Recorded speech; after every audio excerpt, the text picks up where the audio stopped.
morning, Dr. Rajesh Sarvadnya. This is Harish Bhatt joining the call. Welcome, Mr. Harish Bhatt. Welcome. So we will start this event with Asato Ma Sadgamaya by Mr. Somesh Mathur.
Thank you, Dhanyavad Shukriya.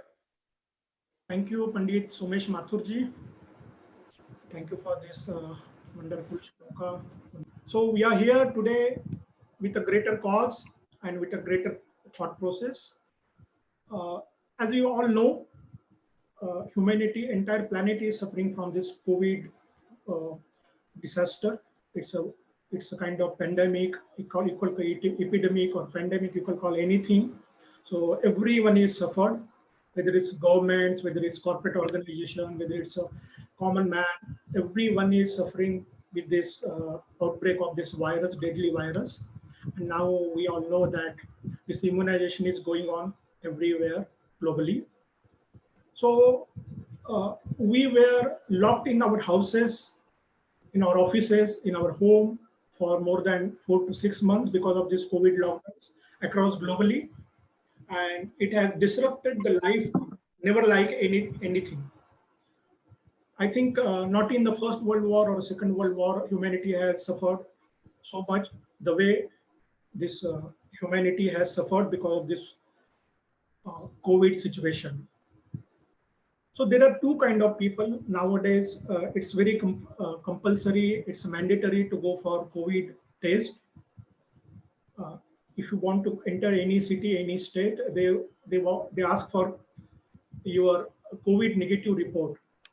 So I'm considering this event as a COVID positive event. No? There are two types of COVID positive people. One is COVID positive who is positive because of the virus, and second kind of people who are COVID positive, they have done something positive in the COVID lockdown. So Mr. Harish Bhatt, he is also a COVID positive, but in a different kind of COVID positive. I am following him on Instagram, LinkedIn. I am following him on LinkedIn since many years. And since the lockdown has started, I am reading his articles. He started writing small stories about Tata stories. And we followed all the 40 stories he has written in the lockdown, in pandemic. He was operating from the home. And we can see that this has come up a very good book. I have brought this book. I have this book here.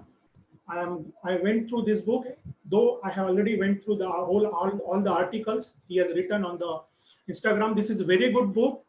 I will request everyone to buy this book on Amazon. It's not much. It cost hardly around 500 rupees with shipping cost. And this is highly motivating and inspiring book for any person who want to do career in corporate world, who want to do career by starting his startup, SMEs, small companies. This book can be a very, very inspiring book. And I recommend every person to buy this book, read this book, and take an inspiration and start his own business, small or big, with small ideas, small capital.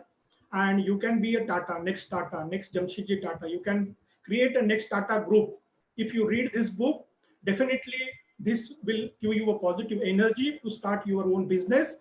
And definitely every person has a capacity to build empires like Tata Group or Hinduja Group or Aditya Birla Group, whether it's Reliance or any other group.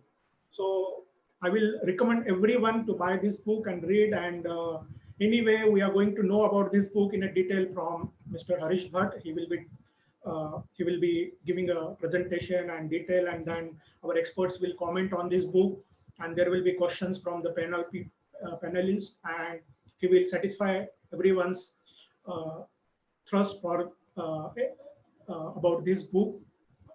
What kind of queries, what kind of enthusiasm you have, he will definitely satisfy, and this can be a good source of inspiration for young people. As Swami Vivekananda said, each soul is potentially divine. Every soul has a potential to become a Ambani, to become a Tata, to become a Hinduja, to become a Godrej, to become a Adani, or to become a Narendra Modi. You know, every soul has a potential. It's up to you how you channelize this energy, how you utilize this energy, and you need inspiration and perspiration. Success is 99% perspiration and 1% inspiration. So this 1% inspiration is this book. And I will again recommend everyone to go buy this book, not read from somebody else. You just buy this book and read it and take an inspiration and start your own business. Thank you, Dr. Rajesh Sarvadnya. Really appreciate those kind words. Thanks to the prayers. Thanks to Tanmoy. Thanks to you. Firstly, let me say, I hope I'm visible and audible. Yes, you are visible and you are audible. Good morning. Mr. GP Hinduja, he is visible or audible to you? Very much. Good morning. Good morning, Mr. Hinduja. Such a privilege to see you. Good morning. How are you? Doing well, doing well, Mr. Hinduja. Happy to see all of you after a long time. Yes. Good morning to my colleague, Mr. Tanmoy Chakravarti as well, who is here on the call today. Tanmoy is going to introduce you. Thank you, Rajesh. Thank you very much for remembering. Indeed, a pleasure for me to be introducing my senior colleague at Tata Sons, Harish Bhatt. He has had a stellar career with the Tata Group, spent 34 years so far in the group.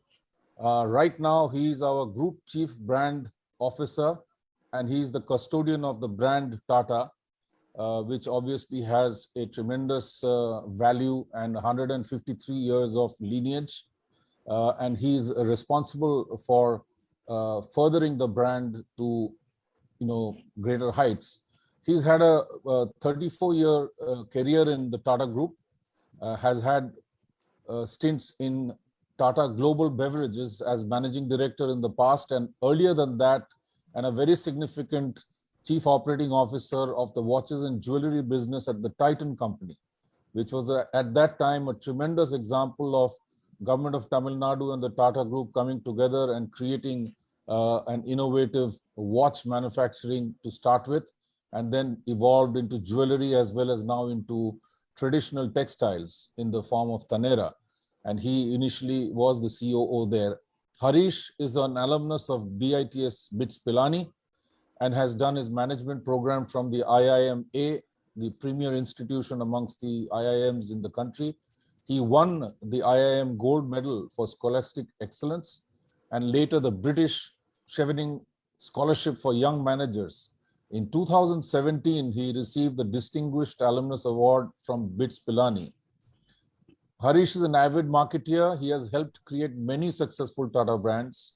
He writes extensively, as indeed today we are going to hear from him about his latest rendition, which is the Tata Stories.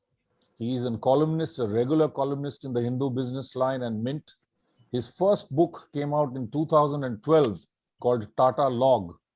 And his second book was The Curious Marketeer, truly sharing with the world his marketing prowess and the expertise and the experience that he had gained in his own career, which was published in 2017. His third book and the first work of fiction was an extreme love of coffee, I'm sure inspired by his stint at Tata Global Beverages, where he had the first-hand interface with the whole coffee production and value chain. And his latest book, which has just been published in 2021, is the Tata Stories, which is the theme of today's webinar. In 2019, LinkedIn selected him as one of the top voices in India for LinkedIn, and that is indeed a very creditable recognition of his following on the social media platform LinkedIn. Harish is an incorrigible foodie and yet at the same time a fitness freak. His wife Veena is a computer professional and a data scientist. Their daughter Gayatri has recently graduated from college and has embarked on a professional career, and therefore they have fulfilled one part of their responsibility towards their child. And I have the privilege and pleasure to introduce to you Harish Bhatt and hand over the mantle to him to give us all the interesting tales. I call him the living Wikipedia of the Tata Group, the 153 years of history. Is that if anybody has access, knowledge, and has deep insight, it is Harish's efforts that has made him that and given him that recognition. Today, he is for us the Tata historian amongst the group and a real asset. So over to you, my friend Harish. Thank you, Tanmoy, for those very kind words of introduction. Greatly appreciated. I greatly value you as my senior colleague within the Tata Group. Thank you, therefore, for introducing me here today. Thank you, Dr. Rajesh Sarvadnya, for inviting me to address this session. To the Vivekananda Youth Connect Foundation, I want to convey my grateful thanks for giving me an opportunity to talk a little bit about Tata Stories. It's my pleasure to present my latest book today. And let me just share my screen, Dr. Sarvadnya, if you're okay, because I have a small presentation coming up. Yes, you can share the screen. Please let me know if my screen is now visible, Dr. Sarvadnya. Yes. So, I wrote this book, Tata Stories, during the pandemic, as Dr. Rajesh Sarvadnya said. People have asked me, why did I write this book? Why did I write all the stories in this book? There are 40 timeless tales from the Tata Group here. I did that for 2 or 3 reasons. One, like Dr. Sarvadnya has mentioned, the pandemic has been a challenging period of time for all of us across society. So I thought, why not look at some inspiring real life stories which can elevate our mind, which can inspire us during this challenging period of time. And then, in collaboration with the Tata Central Archives located at Pune with my colleague, Mr. Rajendra Prasad Narla there, I found that there are so many inspiring stories within the Tata Group, which actually belong to our nation. They belong to India because these are stories of legendary Indians, whether it is Jamshedji Tata, J.R.D. Tata, Ratan Tata, or in today's tale, Swami Vivekananda, the father of our nation, Mahatma Gandhi, and also other leaders across the Tata Group and from outside, including Sumant Mulgaonkar, Darbari Seth, Rusi Modi, Xerxes Desai, and others. So that's the reason that I wrote this book. And it has got a very good reader response. And as Dr. Rajesh Sarvadnya has said, those of you who are interested can, of course, pick it up from Amazon. But let me start with a few stories. I will not be able to narrate all 40 stories to you today, but I want to narrate 3 or 4 stories to you over the next half an hour. So please sit back. This is a session of storytelling. This is not a classroom or this is not a serious, webinar. So please sit back and enjoy these stories. So I want to start with the one story that Dr. Rajesh Sarvadnya put on his invitation as well, which is a sea voyage which changed the destiny of India. The gentleman you see here, the bearded gentleman, is Jamshedji Tata, who is often called the father of Indian industry. He is also the founder of the Tata Group. If you just look at his eyes for a moment, you will see the fire in his eyes. You will see the burning fire he had. And he had a burning ambition and fire to serve his country and to do what is good for the nation. When he founded the Tata Group, that his philosophy was, let's found a group where the community is center stage and not just another stakeholder. Now, this story, of course, he founded the Tata Group in 1868, but this story starts on the 14th of July, 1893. And the ship you can see in the background, the SS Empress of India, it was a big ship at that time. It set sail from the Japanese port of Yokohama, and it was on its way to Vancouver in Canada. A voyage from Japan to the United States. It was a graceful ship. It was painted white, as you can see. It had 2 buff-colored funnels banded with black paint at the top that you can see as well, and 3 tall masts. You can see all those 3 tall masts here. This ship could accommodate 770 passengers. If you walk into the ship in 1893, you would have seen 2 people on that ship whom you can recognize. First, you would have met Swami Vivekananda, who was at that time a relatively young monk. He was traveling to America and he wished to speak at the World Parliament of Religions in Chicago, scheduled for September of 1893. Over the past 5 years before this, Swami Vivekananda had led the life of a parivrajaka, a wandering monk. And as all of you would know, he meditated on a rock at Kanyakumari. He had a vision of one India, of organizing monks for the progress and upliftment of the nation. He was now traveling to America on the ship that you see in the background to convey his message at one of the greatest global gatherings of all religions, the Parliament of Religions in Chicago. Also on the ship, quite coincidentally, was Jamshedji Tata. Now, why was Jamshedji Tata there on the ship? He was there because he had gone to Japan. And in Japan, he had held some discussions on shipping, on sericulture, because he wanted to found a shipping company in India. He wanted to bring Japanese silk into India. And he was also on his way to America. Why was he going to America? He was going to America to attend the World Columbian Exposition, at Chicago. This was being held to celebrate the 400th anniversary of Christopher Columbus's arrival in America. So you can see that these 2 people, one was a monk, one was a merchant and industrialist, both on the same ship, both traveling to America for different purposes. Both, most importantly, were constantly thinking about the future of their nation. It was destiny that they got talking on the ship.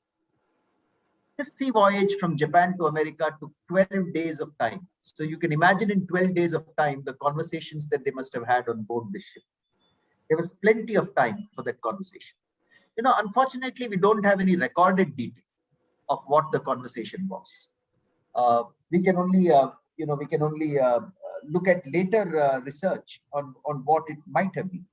But what a wonderful opportunity it would have been if you or I were on the ship listening to their conversation. What wonderful thoughts we would have heard about the future of India and what they wish to do.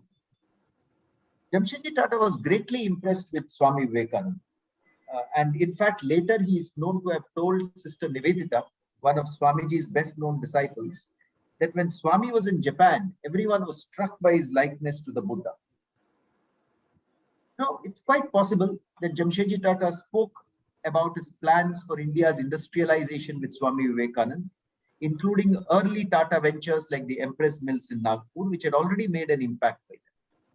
It is also possible that Jamshedji Tata may have spoken to Swami Vivekananda about the J.N. Tata endowment for students, which he had set up for the overseas education of Indian students, the first such scholarship of its kind. There's an exceedingly good research paper authored by Shankari Prasad Basu in Prabuddha Bharata called Vivekananda, Nivedita and Tata's Research Scheme. It was published in 1978, but that contains reference to the kind of conversations they had. Swamiji must have spoken to Jamshedji Tata about his various plans, including the ones for organizing monks for industrial purposes for the advancement of the country. And they must have conversed across all these 12 days. And what Swamiji said must have inspired Jamshedji Tata about the organizing of monks, organizing of students to learn and advance the country, because Jamshedji Tata was already thinking about higher education in industrial and technical areas to impart self-reliance to future generations of Indians. So they've spent 12 days on the ship and they had many, many such conversations. And at the end of 12 days, on the 25th of July, 1893, after a very peaceful and splendid voyage, this ship reached Vancouver in British Columbia, which is now Canada. Both Swami Vivekananda and Jamshedji Tata got off the ship and they would soon head towards Chicago with great dreams and aspirations for the nation they loved. Swami Vivekananda, of course, to address the Parliament of Religions and Jamshedji Tata to attend the exposition. What happened thereafter? Swami Vivekananda's speech, of course, all of us know, at the Parliament of Religions. With his speech, which started off with Sisters and Brothers of America, he started with stirring speech with several minutes of a standing ovation, where he put forward to Americans the essence of Hinduism, of his country's ancient heritage and rich culture. And then he completed very successful lecture tours in the USA, UK, and Europe, left a great impression everywhere. In 1987, he returned to India and founded the Ramakrishna Mission in Kolkata. Meanwhile, Jamshedji Tata was thinking about higher education. He was of the view that India required a university of higher education in science and research in science. Why did he feel this? He felt this because he thought that science and technology are very, very important for the progress of India. And India did not have a full-fledged higher education science university at that time. So Jamshedji Tata pledged a lot of money. He pledged virtually half his wealth. He committed an endowment of 30 lakhs towards that project. This is in 1898. 30 lakhs of that time would be worth several hundreds of crores today. A gift of this nature was unheard of. Writing in the Hindu newspaper, a prominent Indian said, Mother Bharati has long been crying for a man among her children. And in Mr. Tata, she found a son of her heart. So Miss Jamshedji Tata was committed to putting up the science university in India. But unfortunately, it was the British who were ruling India at that time, and they were not so forthcoming. He met Lord Curzon, the then Viceroy of India. Lord Curzon actually acknowledged Mr. Tata's generosity, but he also put forward many questions and expressed many misgivings. It was not clear that he was committed to the project at all. You can always raise many questions about a project, and you can stall it. So the question the nation faced was, would this great project now be stalled? Would Indians get the opportunity they deserve for higher education in science? But Jamshedji Tata was a very determined man. He knew that he had to get funding for the institute. He knew that he had to get some support from the government, from the institute. So he wanted to evangelize every single source of support towards the creation of this Institute of Science and Research. So one of the things that he did was he wrote a letter, and he wrote a letter to Swami Vivekananda, and I'm going to read out that letter for you. He wrote, Dear Swami Vivekananda, I trust you remember me as a fellow traveler on your voyage from Japan to Chicago. I very much recall at this moment your views on the growth of the ascetic spirit in India and the duty not of destroying but of diverting it into useful channels.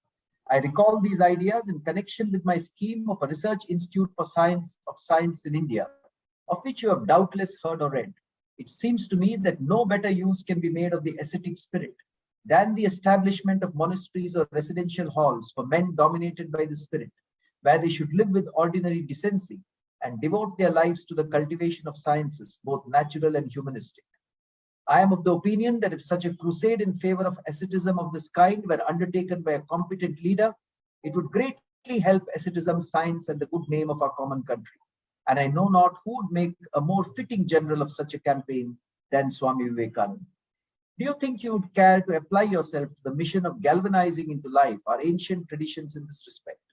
Perhaps you had better begin with a fiery pamphlet rousing our people in this matter. I should cheerily defray all the expenses of publication. With kind regards, I am, dear Swami, yours faithfully, Jamshedji and Tata. What a wonderful letter that was. Just give me 1 minute. I'm going to try to pull up that letter itself on the screen for you.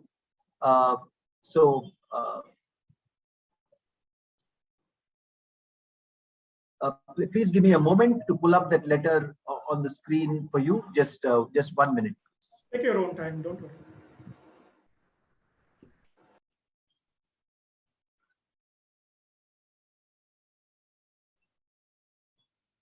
Because it's an incredibly powerful letter, and I would like all of you to see this letter as well. So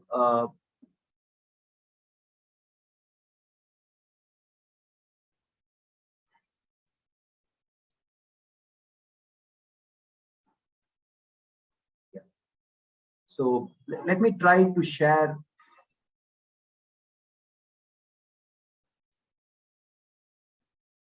that letter with all of you. It is an incredibly proud piece of legacy and history for India. This is a facsimile of the original letter from the which I have received from the Tata Central Archives. This is written in Jamshedji Tata's own handwriting, as you can see. I hope Tanmoy, it is visible on the screen. Very much, Harish. And you can see his first, you can see he's writing from Esplanade House in Bombay, which was his home. Right. November 23rd, 1898. Dear Swami Vivekananda, I trust you remember me as a fellow traveler on your voyage to Japan and Chicago. And then he goes on to evangelize Swami Vivekananda's support for the University of Science in India. He says there can be no more powerful voice than Swami Vivekananda who can speak in favor of this university in India. Can you please print an appeal or a pamphlet which supports the science university? So this is the appeal that he made to Swami Vivekananda, Jamshedji Tata. It's a rare letter, and it's my privilege to present the letter to all of you today. Now, this letter reached Swami Vivekananda. And what did Swami Vivekananda do? We don't know whether a pamphlet was actually printed, but all of you are aware that the monthly journal of the Ramakrishna order was called the Prabuddha Bharata. It had been started by Swami Vivekananda. And very soon, in the Prabuddha Bharata, there appeared a response to Jamshedji Tata's letter signed by Swami Vivekananda. The response was either written by Swamiji himself, or it was written by someone who had been advised by him. So what did he say in the response? And I'm going to show you what that response was from the Prabuddha Bharata. This is what the response was. Here what he had to say. This is Swami Vivekananda speaking. April 1899, within a few months of Jamshedji Tata's letter. He says, we are not aware if any project at once so opportune and far-reaching in its beneficial effects was ever mooted in India as that of the postgraduate research university of Mr. Tata. The scheme grasps the vital point of weakness in our national well-being with a clearness of vision and tightness of grip, the masterliness of which is only equaled by the munificence of the gift which it is assured to the public. Mr. Tata's scheme paves the path. Mr. Tata's scheme paves the path for placing into the hands of Indians this knowledge of nature. By some, the scheme is regarded as chimerical because of the immense amount of money required for it, to wit about 74 lakhs. So many people were skeptical that 74 lakhs could not be raised. But Swami Vivekananda says the best reply to this fear is, if one man, which is Jamshedji Tata, if one man, and he not the richest in this land, could find 30 lakhs of rupees, could not the whole country find the rest? It is ridiculous to think otherwise when the interest sought to be served is of paramount importance. Look at the last few lines that Swami Vivekananda has written in the Prabuddha Bharata. He says, Swamiji says, we repeat, no idea more potent for good to the whole nation has seen the light of day in modern India. Let the whole nation, therefore, forgetful of class or sect interests, join in making it a success. What a wonderful response to Jamshedji Tata's letter. So I wanted to show you both the letter and the Prabuddha Bharata response of Swami Vivekananda. This is a unique example, ladies and gentlemen, of a great Indian spiritual master lending his unstinted support to an ambitious project being put forward by an Indian industrialist. What a beautiful example of two fellow travelers, Swami Vivekananda and Jamshedji Tata, who once embarked on a voyage on the same ship, now walking the same path for the progress of their beloved nation. Eventually, because of this evangelization by Swamiji and by Jamshedji Tata, adequate funding was obtained. The Maharaja of Mysore also supported the university by providing the land required.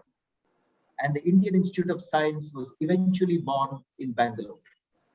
This is the genesis of how the Indian Institute of Science was born.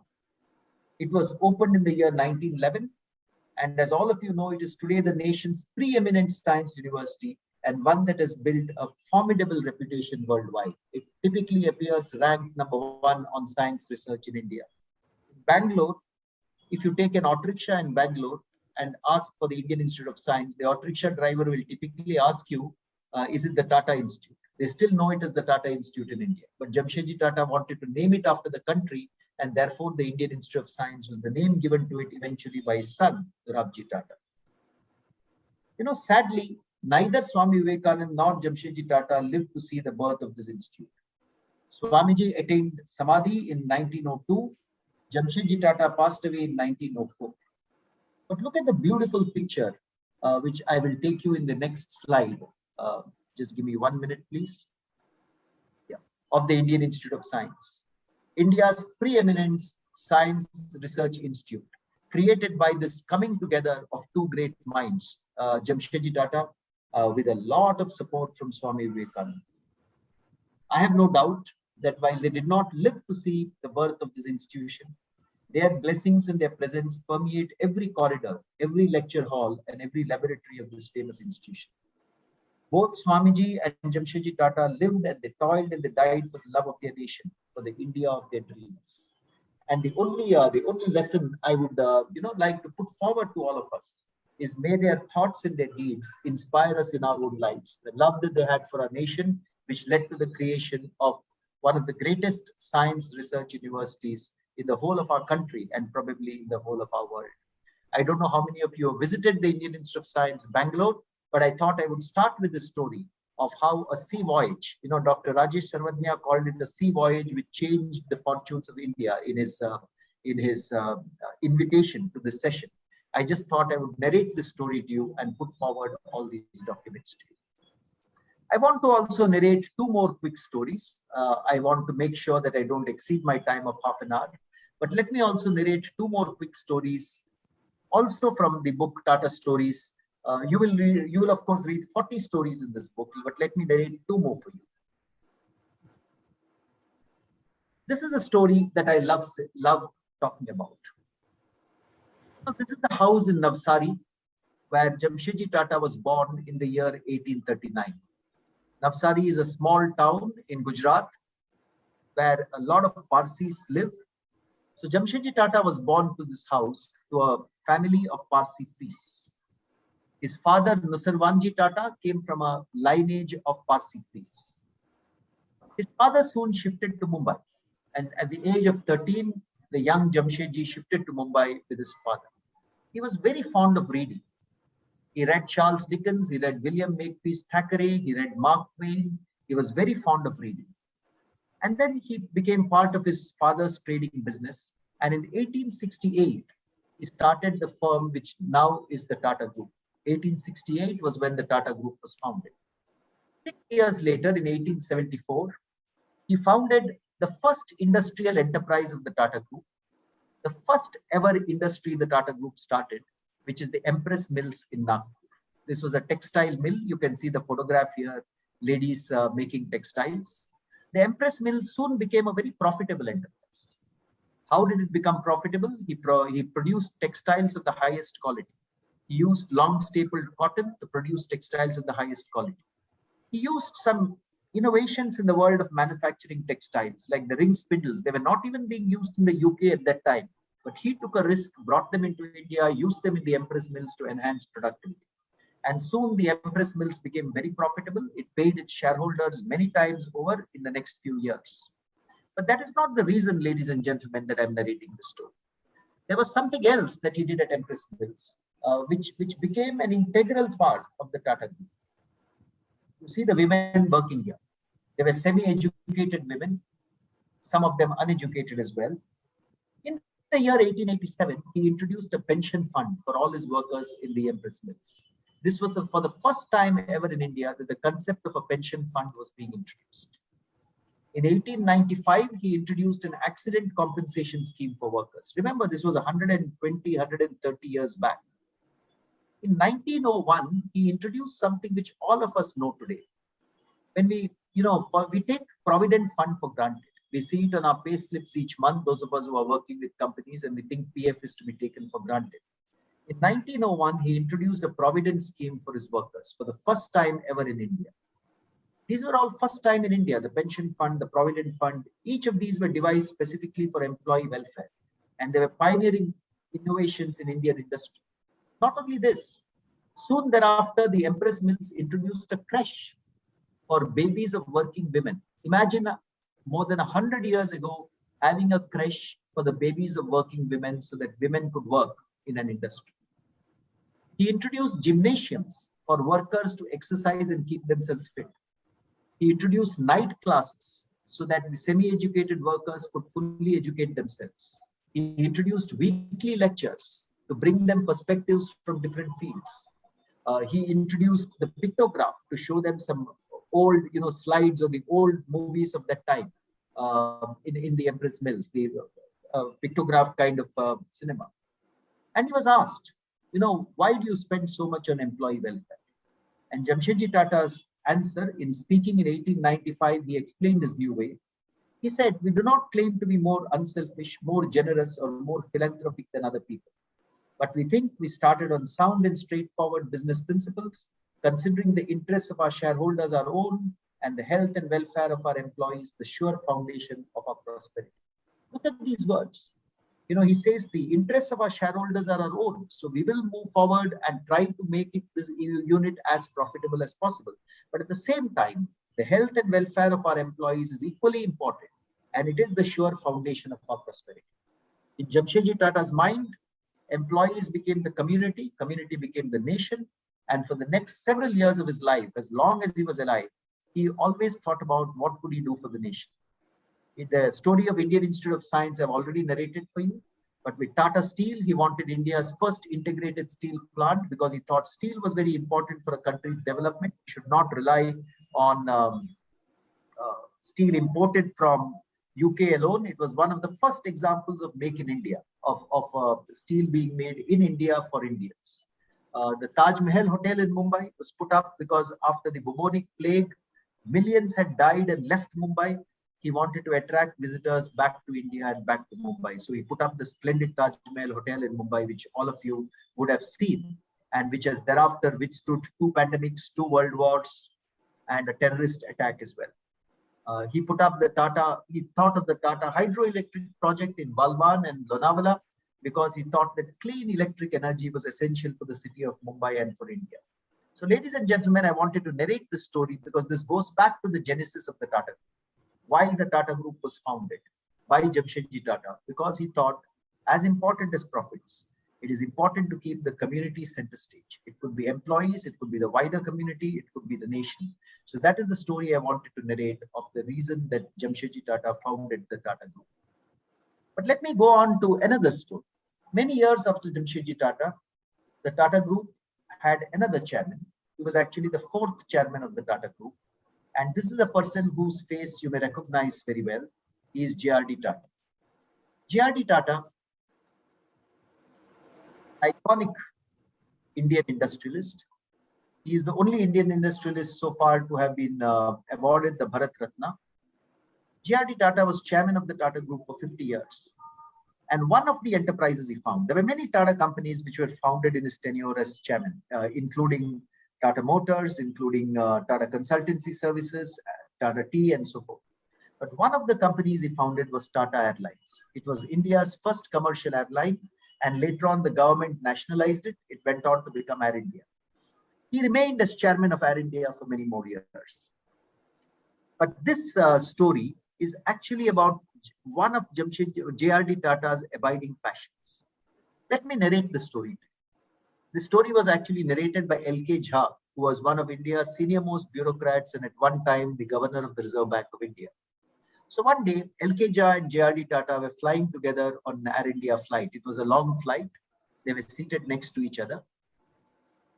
Suddenly, L.K. Jha looked around and J.R.D. Tata was missing from his seat. So he said, where is he gone? 5 minutes passed, 10 minutes passed, 20 minutes passed. J.R.D. Tata does not return to his seat.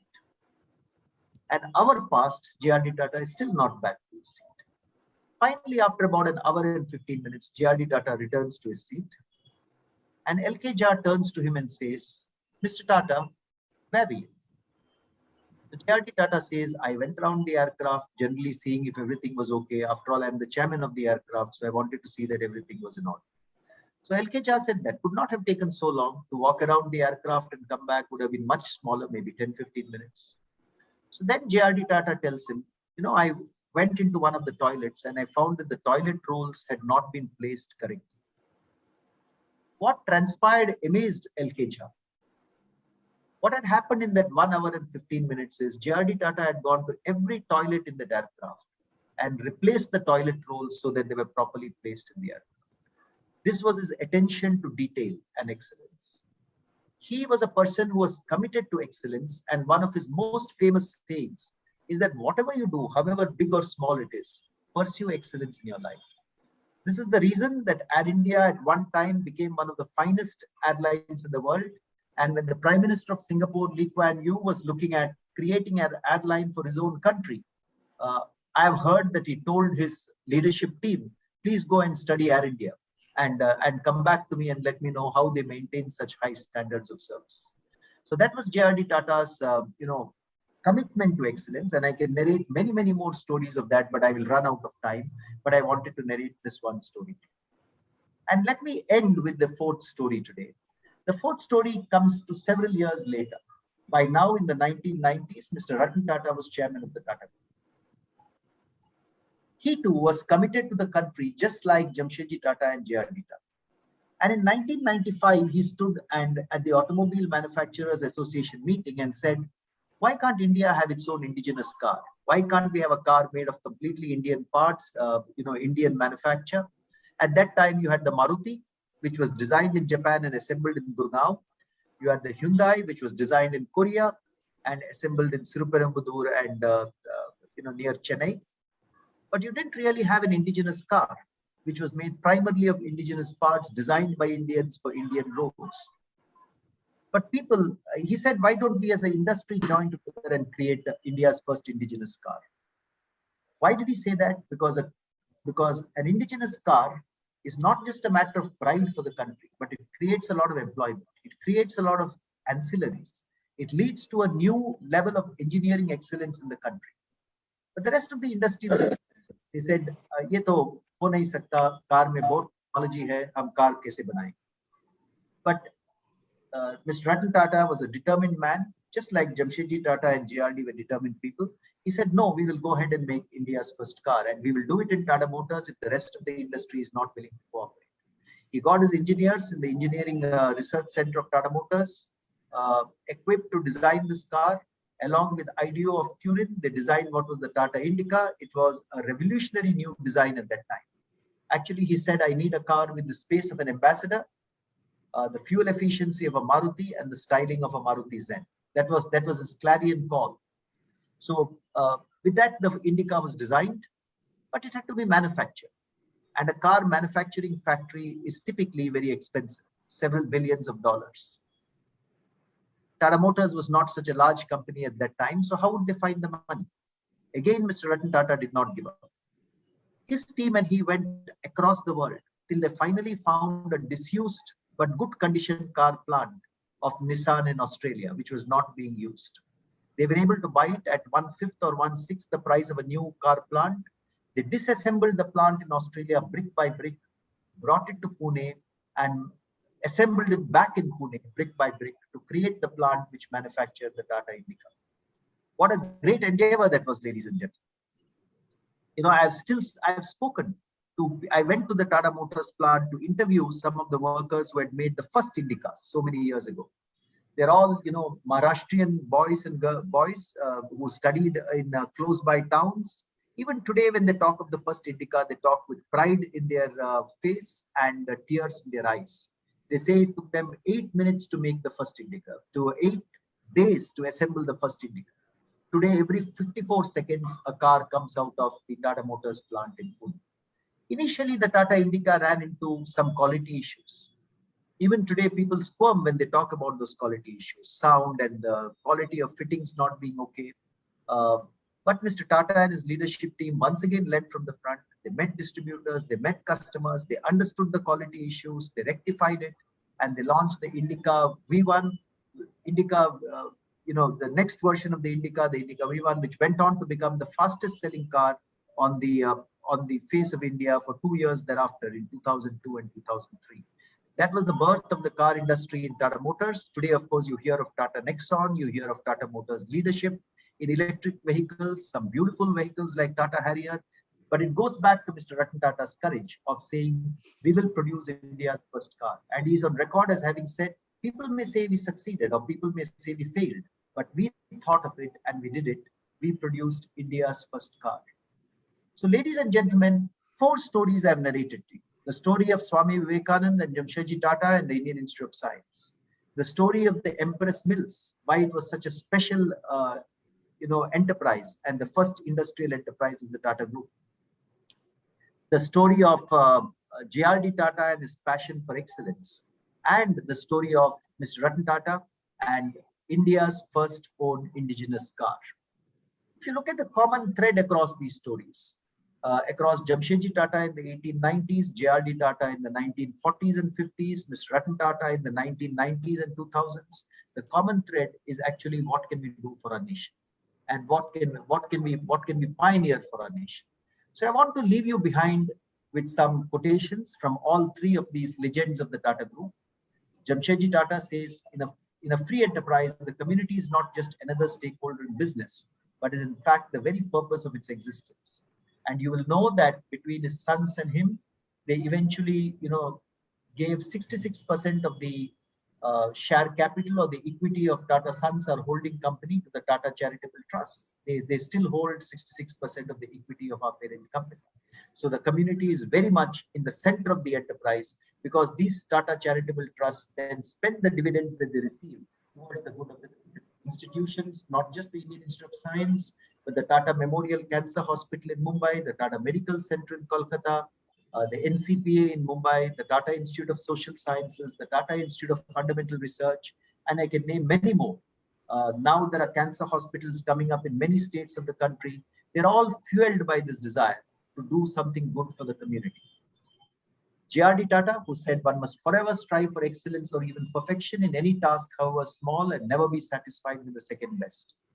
And of course, Mr. Ratan Tata, can we do something that has never been done before? The courage of producing the Tata Indica, India's first own car.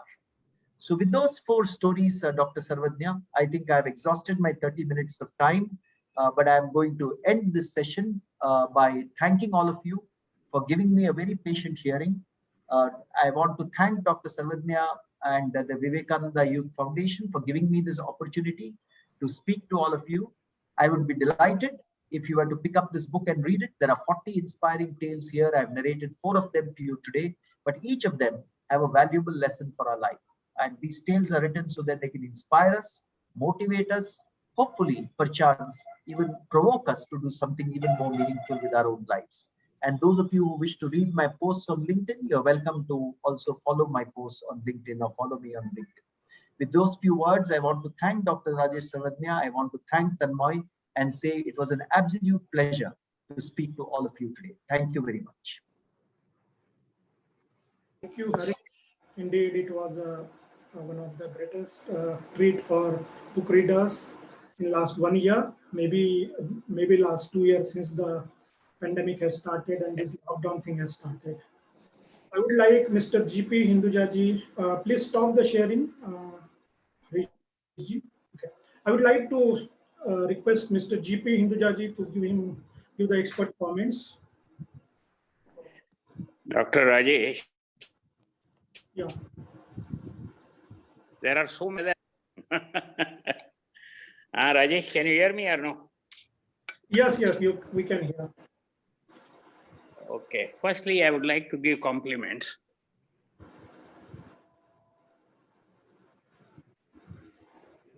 Sorry, for what he has done. No doubt, Tata have also done a good work, and he has taken the brand forward. And this reminds me of my old days when J.R.D. Tata was running the show, and he visited me and my brother SP together.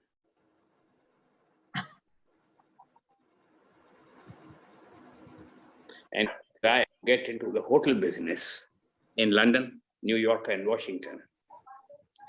And along with him was Rusi Modi and the one who was also in legal side, just trying to remember his name. And at that time, Ratan Tata was just a learner with J.R.D. And VP Singh, our finance minister, was very much after the Tata Group. For what reasons, I am not aware. And foreign exchange problem was also there. But we had so much trust and confidence in JRD and the Tata brand, which was there, that he wanted financing. In those days, $1 million was also big.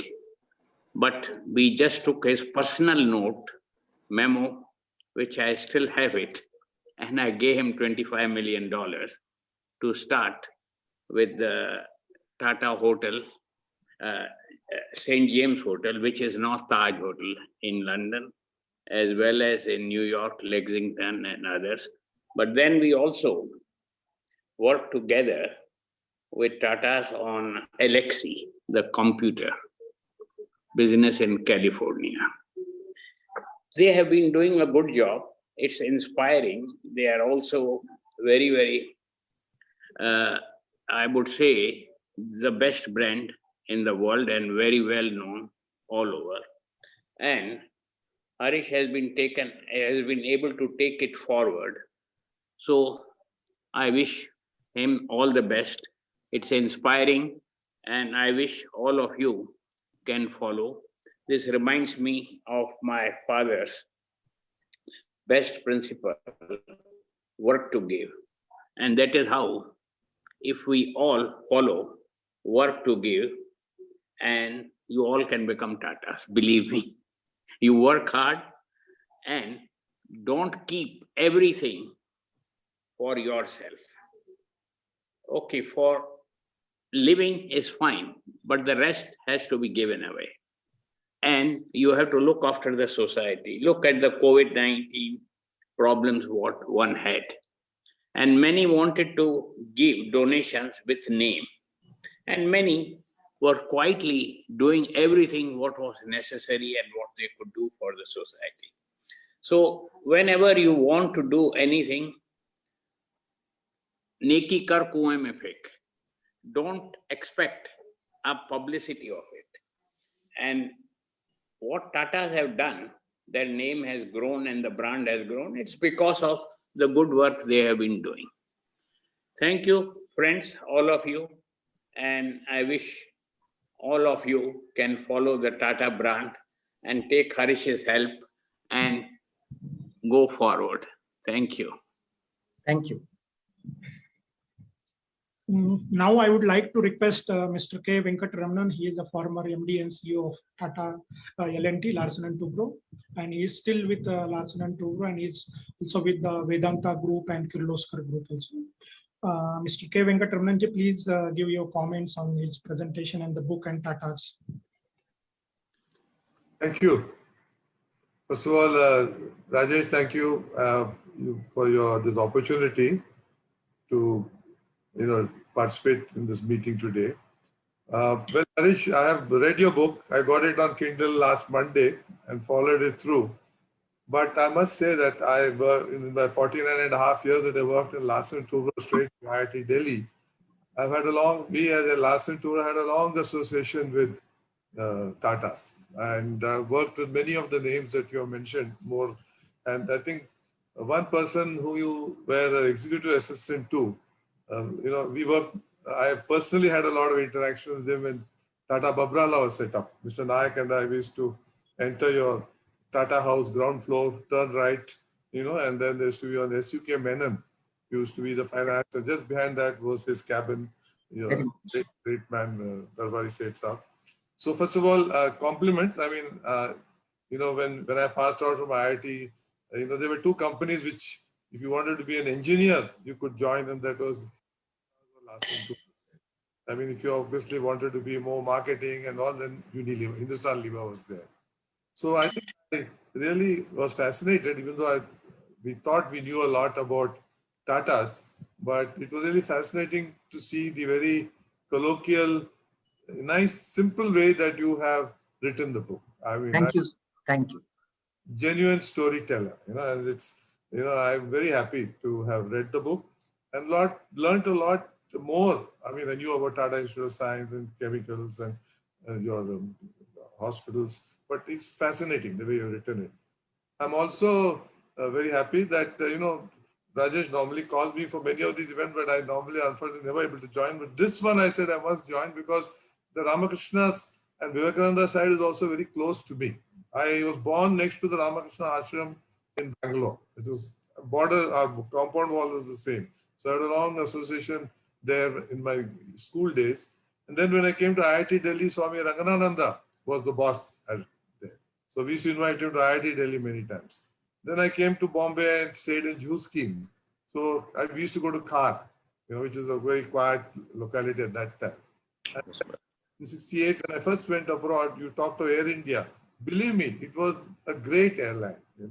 I mean, in all respects, one could never think of it. And then I went later on to Chicago. Ramakrishna Ashram was the weekend slot for all of us to go and meet the Indian crowd. So I think Tata is a great brand. And I just like to just add one part, just which rings a bell. Mr. Ho Claassen, who was like our founder and a great man also. And we have so many things common. He used to always say, buildings must be there, machinery must be there, but without people, it is nothing. So many times people ask, like in your company, people spend a lifetime in the company. People ask me, KV, what's so great? All of you guys seem to have spent 40 years, 35 years, 45 years. What is it that keeps you there? And I think it's the passion for building a strong India, because we always believe that, even though we build a thing that nobody else builds in India. Number two, the values. We value honesty, hard work, passion, dedication, and we take very bright people. I'm so happy to know that you're a gold medalist. So I had a problem when I joined L&T. I was not a gold medalist. I was a good student. So around me, we're all gold medalists. So I think that's the type of company I grew up. So wish you all the best. I think keep writing. Thank you. You write very well. It's just my misfortune that I never ran into you in my long tenure, although I ran into many of your other colleagues, who are there in the company, including, Hamid Ashraf, who yes. I know him. Schoolmate from Hyderabad. Oh, I see. Okay. Put together in grammar school. I know. Yeah. Joined the, what do you call it? Where you plant the tea plant. Munnar. Yeah. He joined straight away. And the very first important plant that I was associated with in erection, I was a kid that time, was Tata Finlay at Munnar. Oh, I see. Later on, we, took the collaboration for the spray dryers and atomizers and did at the instant tea plant. Yeah. So anyway, nice talking to you, and it's also nice to have Mr. Hinduja there. He's also one of our legends, and I stay close to the beach, and he's another inspiring person for all of us. So Hinduja Saab, thanks to see you again, and once again, Rajesh, keep it up. There's an old movie called The Magnificent Obsession. With Rock Hudson and I don't forget that. So you have a great obsession on this Vivekananda Connect. Keep it up. It'll be a pleasure always. So thank you once again. It's a great thing. Thank you, Mr. Venkatraman, with your blessings and with Hindujaji's blessings as well. Thank you. We have a lot of dignitaries panel. One is from Jagdish Shevaniji, he is from New York. Then we have Mr. Rashmi Mehta, he is from Belgium. Then we have Mr. John Paul, he is CEO of Singapore Indian Chamber of Commerce and Industries, joined from Singapore. Then we have Mr. Raj Joshi, he is the technology head of Aditya Birla Group. And now we have Nilesh Khare, he is from GE Media Corporation. I will start with Mr. Raj Joshi to give your comment, and if you have any question, you can ask, please. Yeah, thank you, Dr. Sarvadnya. Am I audible and clear? Yes. Yes, okay. yes. Okay. Yeah. So I think I'm very happy to congratulate you, Mr. Harish, for taking such a and for making such a wonderful undertaking. Thank you. And bringing out this book, which represents the glorious traditions of the House of Tatas. And also my greetings to Mr. Hinduja and Mr. Venkatraman and other distinguished panelists here. So I must start with a bit of a personal connect, which is there. Of course, I work with I'm associated with the Birlas, which is another, illustrious tradition of nation building over decades. And I think Tatas and Birlas very well synonymous with, foundations and building of modern India, from the mid-century, last century, which is there. And personally speaking, of course, my association with the Tatas around 25 years back with Tata Infotech in one way, and also very much inspired by the book Beyond the Last Blue Mountain by Mr. R.M. Lala. I think that was a book which I read and really has a great mark still on me. And now I would like to comment on a few things. One is, of course, the story itself, which is there. I think the story is so inspiring. And especially, if I remember a remark which is attributed to Swami Vivekananda, that how wonderful it would be if we could combine the scientific and technological achievements of the West with the asceticism and humanism of India. So I think this is extremely important part, the traditions of India and the strengths of the West. I think that's what the powerful combination continues to be today. And in the story, of course, Mr. Harish, you really very well expositioned the whole story. And I think one more aspect which possibly I like to the role of Sister Nivedita, who played a wonderful role in not just supporting Mr. Tata, but also networking and influencing among people in the West extensively for that, which actually I think played a very big role in getting the approvals which were given in 1905, which is there. So I think that some of the question which, two thoughts come to my mind, one is, and also a question associated also, that if we look at the best of our Indian traditions, there are two traditions which become very prominent. One is a trusteeship model. And the history of House of Tatas and your stories represent the very best of the trusteeship model, that the wealth is, we all hold this wealth as a trustee.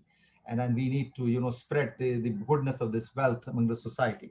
And the second is the importance of wisdom. Remember, just imagine a 30-year-old monk, Swami Vivekananda, and a 54-year-old Jamshedji Tata at that time. And as, even it is said, and Acharya Chanakya also wrote in his Arthashastra that Vradha Sevaya Vijnanam. That means that Vradho ki seva se vigyan prapt hota hai. It's a very powerful line. That means you need the Vradhas. The Vradhas are not necessarily by age, but by wisdom and experience and enlightenment. And that's what Swami Vivekananda presented. All of 30, he inspired and played a role in in inspiring Jamshedji Tata. So my question is that what does the message comes out to be? What's the message you feel is out of the story for modern corporate world? Do we need, more inspiring people who could inspire? Does a corporate need, not just the, what you call is all the strengths what it has, but the wisdom of a Vradha in that sense, which is there, and especially also important in the modern world. Thank you, Raj Joshi ji. Thank you, Mr. Joshi. Thank you for those kind words. I think very well spoken. Thank you. We have Rashmi Mehta from Belgium. His family owns this prestigious Lilavati Hospital and Research Center in Mumbai. He would like to congratulate Harish Bhatt. Rashmi bhai, boliye.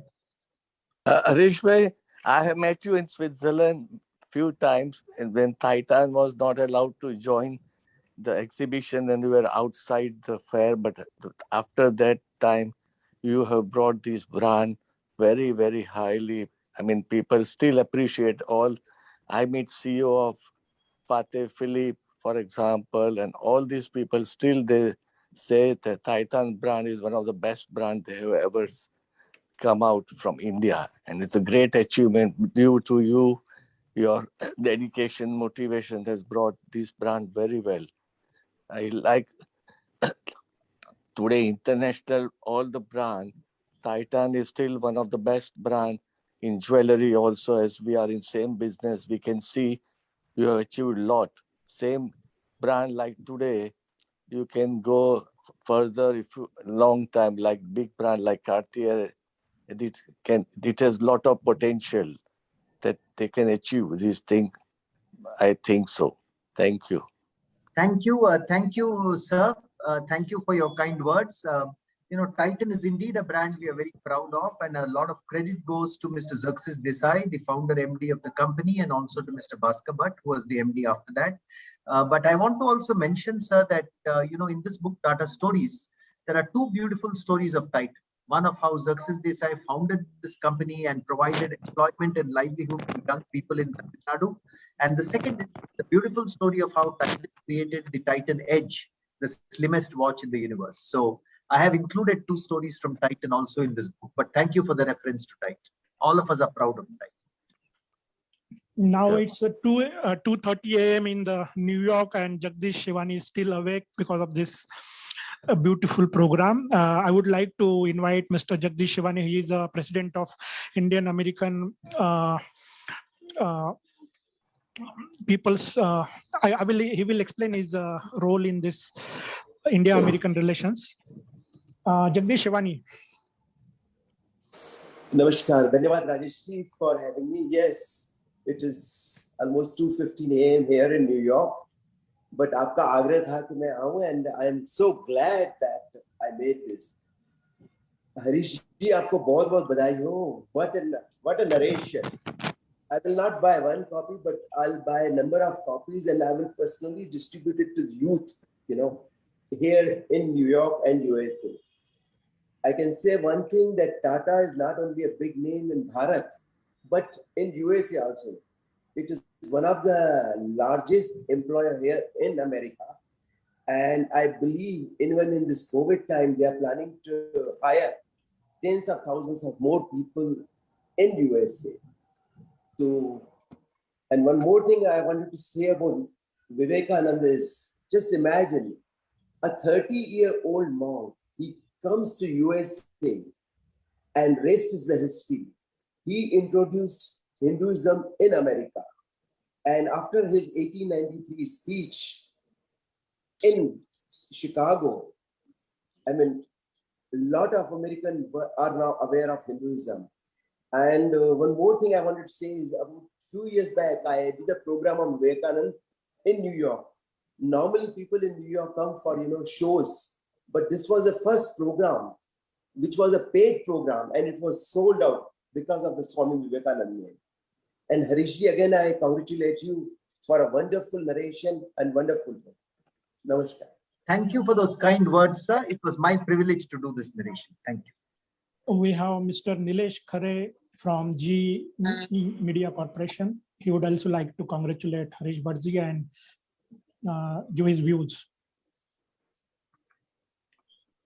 Harish जी, सर्वप्रथम आपकी किताब के लिए आपको बहुत सारी शुभकामनाएं। और टाटा ये नाम हमारे लिए हमेशा ही ट्रस्ट का प्रतीक रहा है, एक विश्वास का प्रतीक रहा है।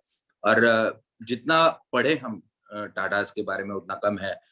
नागपुर के जो पहला एक वेंचर था, वहां से लेकर अब तक की जर्नी को हम अलग अलग हिस्सों में अलग अलग किताबों के जरिए पढ़ते रहे हैं, पर फिर एक बार आपकी इस किताब के जरिए हमें कुछ और नए पन्ने पढ़ने को मिलेंगे। इसलिए सर्वप्रथम बहुत सारी आपके लिए शुभकामनाएं और thanks a lot for this book.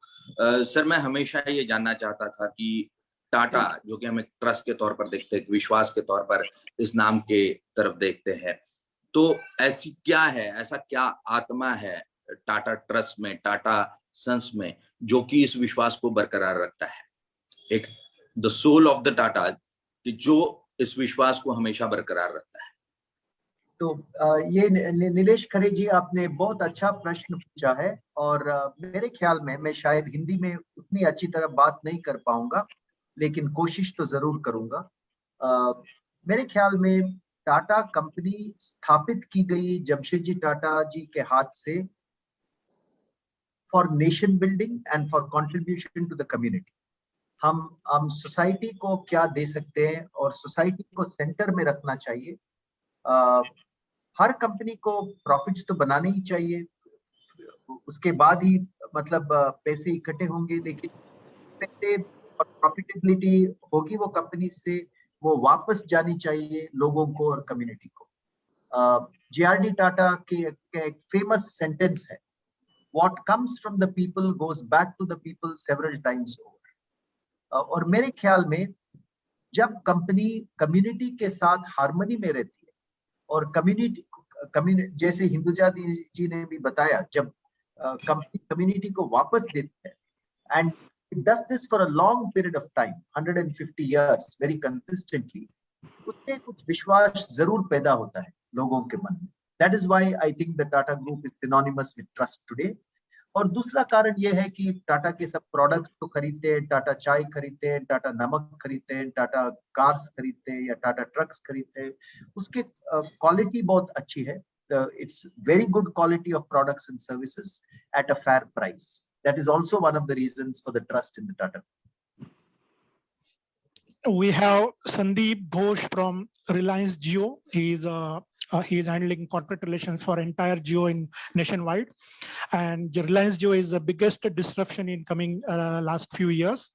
Sandeep Ghosh ji, please speak and congratulate Harish Bhatt ji and also express your views. Namaskar. Namaskar to everyone. I have already so many eminent personalities already told everything, nothing to left to say. But first I would like to congratulate. Congratulate is a very small word for Mr. Harish Bhatt. So the way he wrote this book, the way he explained, it is commendable. So every person of the nation should read to learn from this book about Swami Vivekananda, about Jamshedji, about Tata. And I would like to thank to Ms. Dr. Rajesh. He is very young, dynamic, energetic. So he is the blind follower of Swami Vivekananda. I was a student of Ramakrishna Mission, I know. So many Swamiji, they appreciated like anything about Dr. Rajesh. Rajesh ji, please keep it up, and everybody, this way you please alive the Swami Vivekananda's idealism.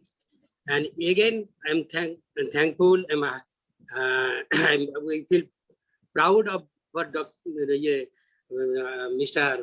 Bhatt. So please, you please keep writing and please motivate people of India. Okay.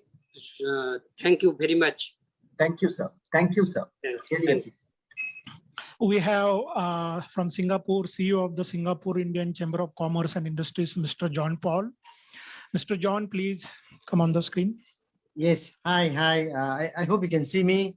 Thank you, Mr. Rajesh ji, for inviting me for this book introduction. I'm very grateful for your invitation and the Vivekananda Foundation, which is doing a very good job. And, Mr. Harish Bhatt, thank you very much for the short half an hour summary of your book. I've ordered it on Amazon, but I've seen many of your YouTube presentations of the book. And I'm really impressed with your articulation of history of two men, very interesting interaction that they had in 12 days in the voyage. You can imagine what this meant, this interaction meant for India. And very particularly, I'm very interested on the nexus between aestheticism and science. And I think it'll be very interesting to see how Tata, together with Vivekananda Foundation and maybe partners in Singapore, could look at public health education, converging aestheticism with science. Because I think that is something that's really missing in our societies. And sometimes it's seen as two ends of the conundrum. They say let the science lead, but you know that the science cannot lead forever. And there are many contradictions as you can see in the current crisis. So I really look forward to see how we can collaborate to work together on a new paradigm, which I think is born in the 1800s, but worth looking at it right now. Thank you very much for the opportunity. Thank you, Mr. Johnson Paul. Thank you very much for your kind words. So, John, there should be good sale of this book in the youths in Singapore. Yes, sure. I'll be promoting it in the chamber as well. So we will try to get a book talk going in the chamber. And Mr. Harish Bhatt can join you from Mumbai via video conferencing. Yes, sure. I think I'll arrange for that. With your good officers, I think I can arrange for that. Even Jagdish Shivani can do it in New York. Mm-hmm. Definitely. Definitely. If it was a normal time, we would have done it in the Indian consulate here, Okay. So great. Now we will have a vote of thanks from Tanmay, and then we will end with the Astoma Sadgamaya, and we will unmute everyone, and then everybody will sing with Mr. Pandit Somesh Mathur. He is also COVID positive of different kind, where he has created a very good music album in this COVID lockdown, and I have personally visited his small studio, music studio, and this album has potential to become a world popular album, a globally popular album. So I request Mr. Tanmay Chakravarti to please have a vote of thanks. Thank you, Rajesh. It has been a tremendously fascinating, motivating, and inspiring session today with Harish's rendition of little glimpses of the 153 years of Tata and the legacy, and only 4 out of 40. And even after the session of Harish, more stories can actually be added with the experiences that were mentioned by the eminent speakers. Mr. Hinduja had his own anecdote. Mr. Venkatramanan has his own piece of the fact that he set up the Tata Finlay instant tea plant. And like this, there can be innumerable stories that can be added to this whole journey. And so I want to, on behalf of the Vivekananda Youth Connect Foundation, sincerely thank Harish for sparing his Sunday to be amongst us, and all the participants, to thank them sincerely for participating in this session. The recordings of this will be available for more people to consume. And indeed, if this has been a trailer of the 40 inspirational tales of the Tata stories over the journey of the last 1.5 centuries, you can imagine what the others can be. And indeed, I'm sure that Harish is not going to end with these 40, and he's going to have a kind of a series coming out, because he is a repository of the entire history of the Tata Group since its inception. And he spends a lot of his time researching more from the Tata archives in Pune, his own 34 years of experience in the group. And it fills me with pride when I hear some of these tales, many of which are also first time that I personally get to be aware of, even though I have spent 32 years with this group, and I'm so indeed proud of the fact that I have served and worked in this group. I say that, somebody asked the question that what is the definition of the Tata Group? I think, as Harish correctly said, that there are two entities that are in the center of it all, the employee and the community. I think that's what really makes us and consistently sticking to those two principles, which is the employee welfare, and ultimately what comes from the people needs to go back to the people. I think these are the two sustainable philosophies that have been maintained, and I'm sure it will be maintained down the track, many more decades of the existence of the Tata Group and the growth of the Tata Group all over the world. Indeed, we are proud to be an Indian company, and we are extremely proud of that, but we've also been a company of India that has gone global. So with these words, and on behalf of the Vivekananda Youth Connect Foundation, I want to firstly thank Rajesh to set this up as a part of his series.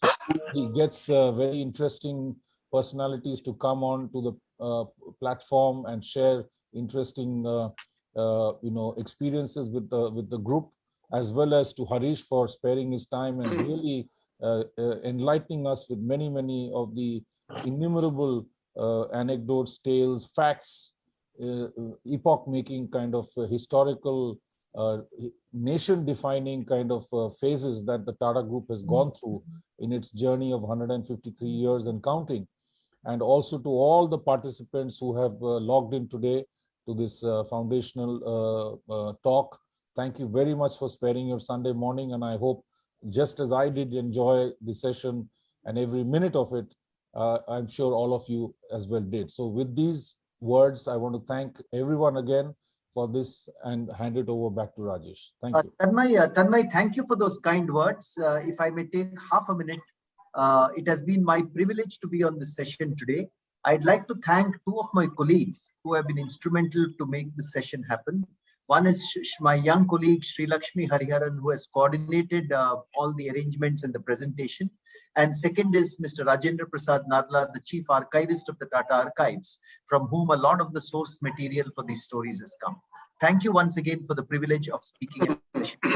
Rajesh, and you and your team, and to Tanmoy, thank you very much. Thank you. Thank you. Thank you, Harish. Now I would request Pandit Somesh Mathur to sing Asatoma Sadgamaya, and we will all sing with him. I hope all of us can join in together for this epic Shiva Shlok. Please do follow the vocals and the tune if you can. It'll be awesome. Om Asatoma Sadgamaya. Now your turn, please.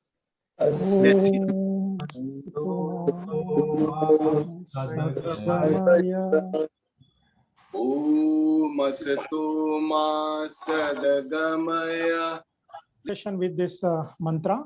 Thank you, Harishji. Thank you, Tanmayji, and thank you everyone who joined us today. Thank you. Thank you, Rajesh ji. Thank you. Thank you.